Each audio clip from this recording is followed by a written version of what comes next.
Hello. Cinema Snob! No. But it'll be for the DVD. No. It'll get it even more exposure. No. It'll allow me to mercilessly make fun of you. Wait, is that my advantage or yours? Neither, really. Come on, it's the Cinema Snob movie. Who the hell's gonna take it that seriously? Oh, you're talking about the Cinema Snob movie. Well, that's alright. I thought you were talking about the human spider, and you leave that masterpiece alone. I'm gonna assume everything everywhere makes no sense. The Cinema Snob movie!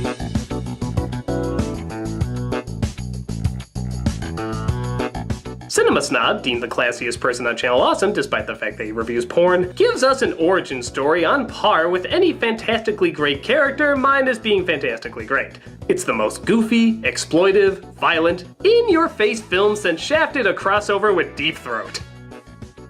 So let's see if a Z-grade movie reviewer can make a decent Z-grade movie himself. This is the Cinema Snob movie.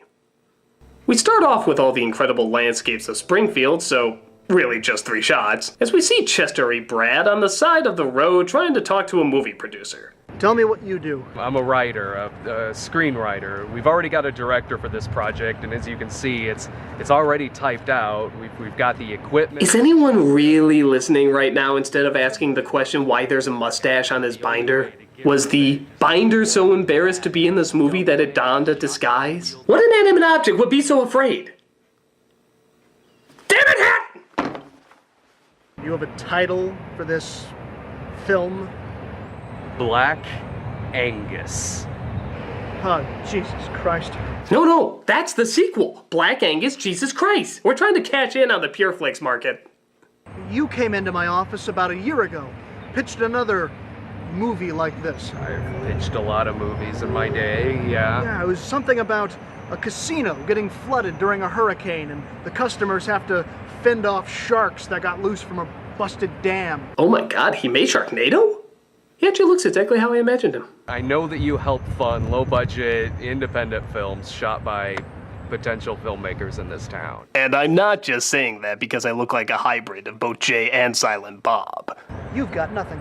He goes to a completely empty bar, which in Springfield seems very unlikely, and discusses his next movie with his friend Neil. How about we go the Ed Wood way? We get baptized and get a church to produce our movie. Again, the Pure Flix angle. A slasher film set in a mental institution. Title me. Welcome Back, Cutter. The whole movie is going to be nothing but pun titles, isn't it? Hell, why don't you just rename the film Tasteful Sideburn, with a multicolored cast? And I don't mean there's people of different ethnicities, I mean there's different colors literally on his face. Seriously, are those pubes from a bear? I think I might know how to get us some money. So they go to another guy to try and get financing, played by Noah Antweiler, because clearly a person who talks like this... Did you like Patrick Film? I'm the one who shoved chocolate peeps up his ass in gym. That was you? You're a legend! would have crystal clean antiques all over the place. Tell you what, boys. I'm a very powerful man. I'm talking like Reese's Pieces powerful. So. Is that a saying? Do you guys even know any black people at all? You do want the character playing Black Angus to be black, right? Oh, yeah, of course. So, who do you know who's black? I know a guy from Suburban Nights who's Belizean. Does that count? Hey, I guess it does. What made you want to get into acting? It was when I saw The Wiz. Really? To think that a group of black folks could taste something as white as the Wizard of Oz. And Where'd that car come from? talks about Wizard of Oz anymore. And hey, where'd those people go? Wait, there they are. And now they're gone again. I think the real story is happening in the background. Someone is clearly time-napping people and cars. We got him. Maybe next time you tell them the plot before you go right into the title. Oh, come on. What kind of difference would that have made? Yeah, I'm gonna agree with him on that one. Really think Piper Perabo would have said yes if they just told her up front her movie was called Slapper, She's French? You're throwing out a Piper Perabo reference? Nah, I gotta agree on that one too. You do know your fan base, right? How in the hell did you get in good with a roller rink? Well, during the record store strike in '91, I'm the guy supplied him with crisscross. Gene, really, if it weren't for you, we couldn't have gotten in there. Yeah, we would just have to resort to shooting in the parking lot. I get it! I got that one. Vladimir, turns out, works for the producer that turned him down before and either likes doing work in his wife's room or has one hell of an interesting nightlife. But with those hips, I doubt it. I also run a film club that meets every week, Vlad. It'd be nice to throw some color into our mix. I bet. You know us black thespians love us some Gus Van Sant movies. You take that back! I'm not even black and I'm offended. This is a really shitty green screen, Neil. Hey, come on, they used it on Tim Curry in The Worst Witch. Isn't this a little much? I mean, point and shoot, man. Point and shoot. Isn't that our motto? Yeah, but I think that's the motto of most porno actors, too. In fact, you sure you didn't hear that from one? By God, he's so intimidating that even the car shut off when he enters. He lets them know that Vladimir is his actor and that he's not gonna let him go anytime soon. You'll also have no permits. With no permits, you cannot legally exhibit your movie. Why do I get the feeling this part is semi-autobiographical? Next time you write a script, think to yourself, what would Orson do? Orson Pig? Who knew he was a Garfield and Friends fan?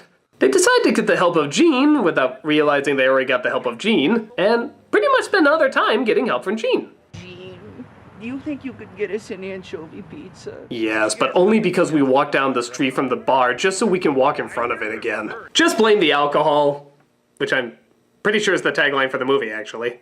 We put on blackface and we go down to the NAACP and we tell them that the film commission is infringing on our rights to make black ink. Oh, no. I've seen Bamboozled. I know how to make blackface. By God, this film is so unrealistic. Nobody saw Bamboozled!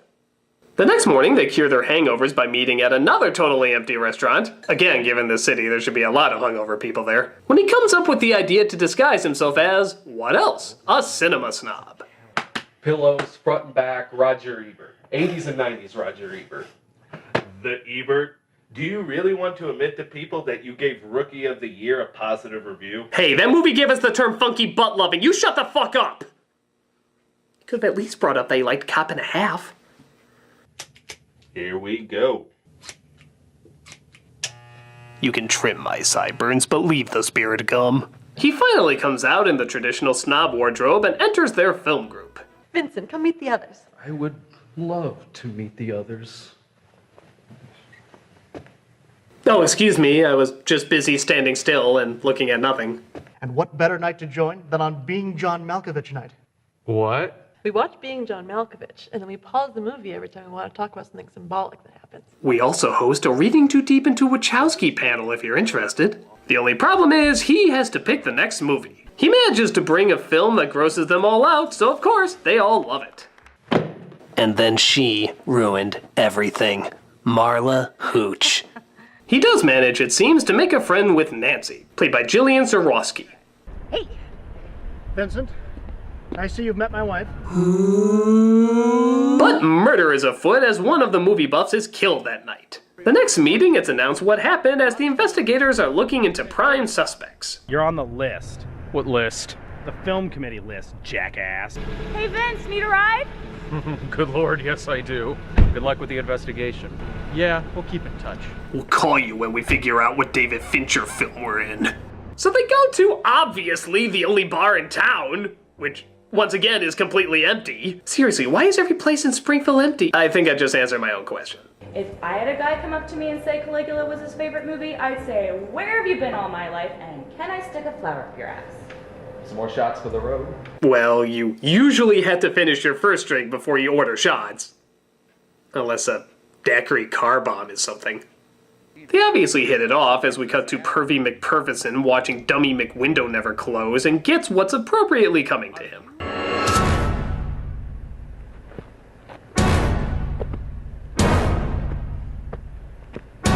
Wow, that's one hell of a killer. He clearly stabs him in the chest, and yet somehow it ends up in his eye. He was even nice enough to tend to the wound with liquid latex. Most killers don't go that extra mile.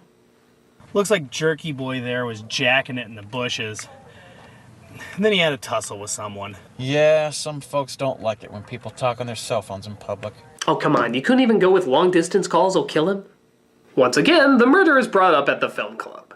We have a pretty good idea as to why Derek was outside of a stranger's household. But like many heroes of film, who are we to judge Derek's perversions? Chaplin, Polanski, Woody Allen, all of the greats have probably masturbated into their phone a time or two. Ooh, that must mean I'm a creative genius. I mean, is that a thing? Candy Silver? Yeah. A word? Don't go too far, Mr. Don. If that is your fake name. What were you doing last night? I got a drink. With who? Nancy Phillips. Yeah? And what'd you do after that? Nancy Phillips. Speaking of which, Nancy gets excited because she thinks she can solve the crime with Snob. Me, you, Sandra. Looks like you've already been hard at work at this. I mean, the whiteboard, the marker, must have taken you days to put this together. They decide to talk to the two people they know the least about. What's your name? Chester. Hey, Dad! You're already on a video in the DVD, moving on. Oh. They don't get anything important out of him unless you like black and white art films where people have sex with Jesus. I like black and white art films where people have sex with Jesus. Please return this DVD if you're into that. And not in person. Which means they go to talk to the other guy. It doesn't go well. Hey guys, you look terrible. I just saw a man die. Cookie? Oh, that's so I'm too lazy to rewind to figure out what his name is. But Snob reveals his true identity, and the producer decides he might actually finance his movie. But he gets killed off too, which means, hey, single again! I don't have to be with Dan for you and I to be together. But she's framed for the murder of her husband, and the cops arrest her by placing her in a very not police car. Clue number 1? So he calls for help from Gene, which is funny, I almost thought they forgot about him. I almost thought you guys forgot about me. To try and figure out who's behind all this. Neil, I need you to do me a favor. Go to Nancy's, look around for some evidence, talk to neighbors. You're a director. Be manipulative. Follow that reporter, Knox, take your camera. I'm gonna keep working on my Nicholson. But we get another character we almost forgot about, as Vladimir decides he wants to be Black Angus again, which somehow translates into him solving the mystery now. Hey, don't look at me, even he's like, what? Oh, what? So they waterboard the neighbor. Again, I don't even think they necessarily understand it. It's all good, baby. I believe you. This man won't be bothering you again. So as long as you got Black Angus by your side. And from behind. Well, it's not every day I get tortured by a guy with a fake black accent. Tell me, do you like art films where people have sex with Jesus? But it looks like Nancy's been kidnapped and Snob is supposed to deliver a kinda shit ton of money to them. All of this for $26,000? Hey, that's a big amount. Just not movie big amount. I would love $26,000. You got $26,000 just lying around? But a kid has told him to give him a nose in a box. Hey, come on, I thought Gus said no more kids. And he makes his way to the house where he gets knocked out and captured himself. Hi, Mr. Golightly. Fuck. Surprised? Like Zoink Scoob, it's the copper! The exploitation filmmaker's so butthurt that this tiny little club wouldn't let him make his piece of shit movie. So he goes crazy, infiltrates the group, sleeps with the president's wife, and steals all their money. You see, Mr. Bond, my plan is quite long-winded and hopefully doesn't give you time to escape. He talks about how his dad was a filmmaker and that the critics ripped him apart so he never made another movie. And this very bizarre plan is his way of getting revenge. But Black Angus comes in to shoot things up. And I have to admit, I love a movie that allows me to say that. I better get out of here, seeing how they have no advantage. Snob breaks loose and goes after him.